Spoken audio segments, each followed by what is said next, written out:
आप देख रहे हैं आसनसोल न्यूज। सीमांचल के हर सच्चाई से रहे रूबरू।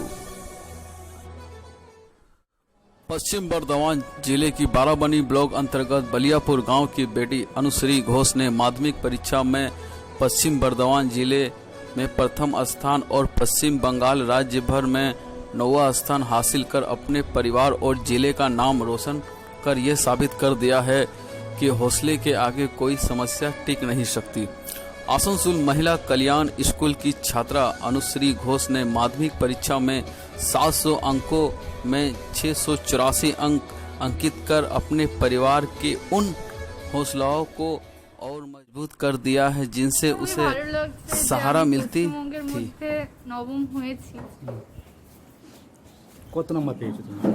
আমি এখনো নেট অন করে দেখতে পাইনি আমার সাবজেক্ট ওয়াইজ নাম্বার।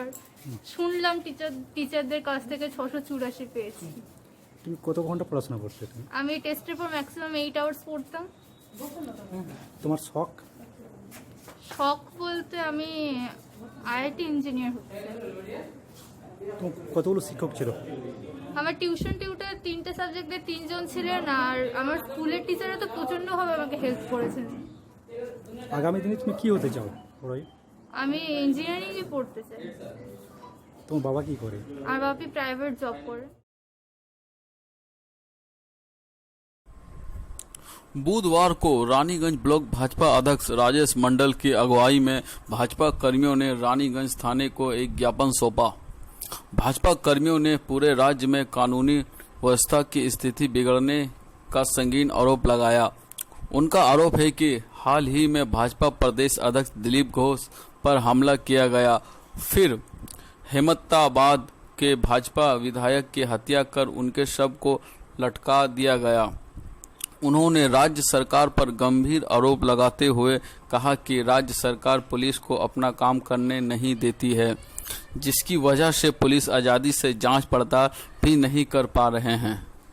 देखिए, सप्ताह में 2 बार थाना में डिपुटेशन देना आना पड़ रहा है। एक बार अभी कुछ दिन पहले ही दिलीप दा के ऊपर एक दुर्भाग्यजनक घटना हुआ था, उनके ऊपर हमला हुआ था।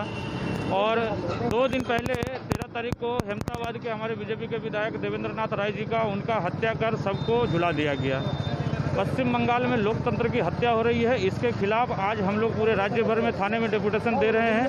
हम लोगों का डिमांड यही है कि राज्य की सत्ताधारी सरकार जो है पुलिस को नपुंसक बना के रख दी है। पुलिस उस हिसाब से कार्रवाई नहीं कर सकेगी जिस हिसाब से स्वतंत्र कार्रवाई होना चाहिए। उसके लिए हम लोग जो है सीबीआई का डिमांड करने थाना में ज्ञापन सौंपने आए हैं। आशा है कि राज्य सरकार थोड़ा सा इस पर विषय पर ध्यान दे और आगे की कार्रवाई सुचारू रूप से। आगे हम लोग बृहत्तम रूप से आंदोलन में उतरेंगे, जो तो रानीगंज की भी अवस्था भी कोरोना विषय को।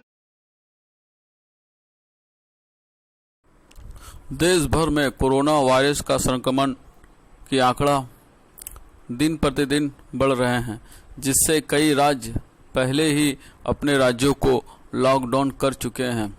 झारखंड में भी कोरोना संक्रमित की संख्या प्रतिदिन बढ़ रही है। संक्रमण की गति को कम करने के उद्देश्य से दूसरी बार झारखंड सरकार ने राज्यों में सीमाओं को सील कर दिया गया है।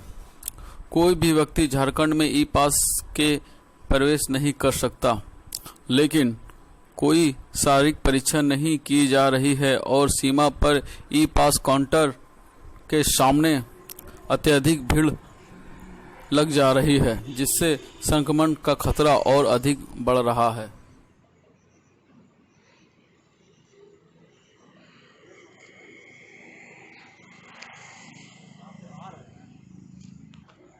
अभी जो झारखंड सरकार फिर से लॉकडाउन की है, इसमें आप लोग किस तरीका का